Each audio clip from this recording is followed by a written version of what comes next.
My upgrades are Invincible, Chapter 21, Fan Fiction, by Azazyel. Not long after, in our clearing of the horde of killer ants in which we got the Excellia to upgrade within our spears for that upgrade, a party of higher-level adventurers came through and dealt with the horde as they made their way down towards Rivira apparently. "Some guys got you with ant pheromones, right?"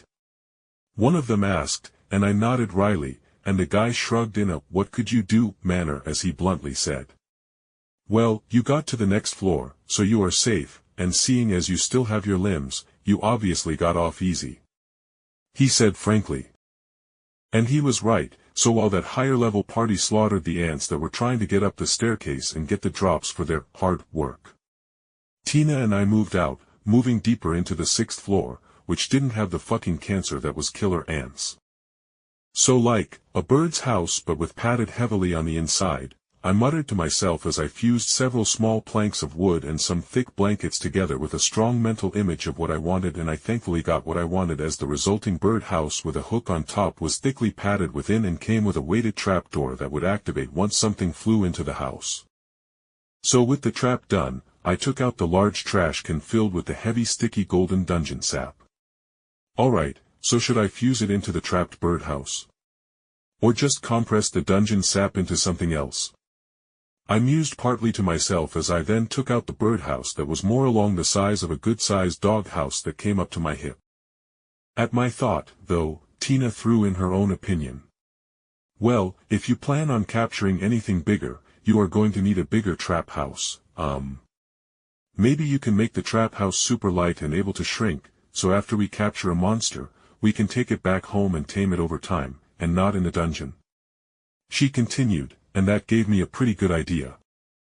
As I already tried and found I couldn't stick a still living monster or person within my fusion space, but what I did was a Harry Potter expanded trunk or somewhat that could shrink.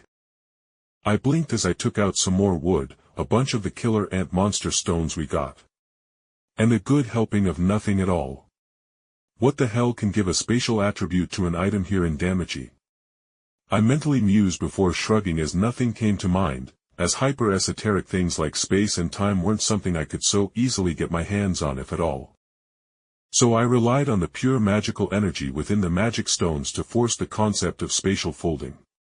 So I could get a collapsible house that would fold down from its full size into something close in size to a box of cards.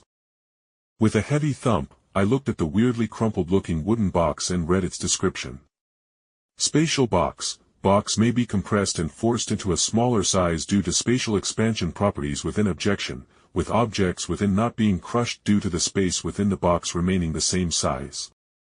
"This can work," I muttered, and then I fused one of the 2 sap-filled trash cans we got into the trap house, and when it came out of my fusion space, it lost its wooden veneer and was clearly leaking dungeon sap from within the box, and I blinked as I realized the interior of the box basically was a miniature pantry. It almost perfectly mirrored the horde room, in how the center of the box had a dip in it with a glowing crystal at the top of the trap house, slowly leaking sap in thick drops that would drop into the sweet-smelling sap pool. With the trap done, I bit my lip before I looked over to Tina with a wry smile. "Come on, Tina. We need to head back home and get cleaned up and wash our clothes so we can get rid of the pheromones," I said, realizing going back down to the 7th floor with all the new dungeon monsters would only lead to us being chased fucking endlessly by the damned killer ants that endlessly would call more hordes onto us. Which made acquiring the blue papillo monster I wanted for an on-demand healer impossible with our forms covered in literal horde bait. "Alright, Jake, you are probably right," Tina said with a sigh. So then we made our way up through the dungeon floors, dealing with all the weaker war shadows, frog shooters, and dungeon lizards on these higher floors to fill up our growth weapons quests. But as we reached the 1st floor, I got an idea. A terrible and great idea. See the most valuable single dungeon drop until you got past the 20th floor and met things like Rivira, unicorns, and mermaids, and got their drops was the jackbird and its golden egg. I paused as we were on the 1st floor and I realized that with our growth, I at best had a good couple weeks, maybe a month, till I leveled up, and thus the jackbird would avoid us like the fucking plague, somehow merging into the walls of the dungeon to avoid higher-leveled adventurers who wanted to kill the monster for stupidly easy money. Tina. Let's break Aurario's economy, I said with an evil smile.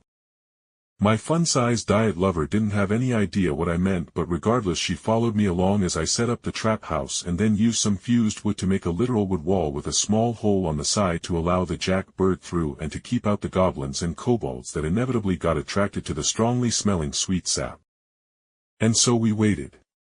I used some rubbed-off dirt and stone dust from the wall of the dungeon to make a thick net that looked like the walls of the dungeon that I mounted against the wall of our dead end so we could hide behind the curtain and sit in relative comfort within some nice armchairs. The goblins and kobolds, as we assumed, quickly used their enhanced senses to track down the scent of the dungeon sap filling the dungeon's first floor, and the wall of solid fused wood held fine due to its solid mass that could easily resist the bare-handed scratching of goblins and kobolds. But using the patience I got from sitting in an uncomfortable as hell tree stands for literal hours in ice-cold fucking temperatures while hunting deer in my previous life, I waited silently. That patience eventually paid off as a light screech rang out as a jackbird forced its way through the small hole that the goblins and kobolds couldn't fit into. Once it got past the wooden wall, it warily looked around but saw nothing around, due to the patterned net that obscured its view of us. The jackbird, cockly as fuck, all but pranced forward to the sweet-smelling sap, and I watched with twitching lips as it sniffed heavily at the sickly sweet sap whose scent wafted from the box like a snobby wine drinker taking in the aroma. And then, like a proud cock entering the henhouse to see to its harem, it bounded in, and then with a loud snapping noise, the wooden plank that formed the door snapped shut, smacking the proud bird in the backside and throwing its bitch ass into the pool of sap while the door sealed itself shut with a clicking noise.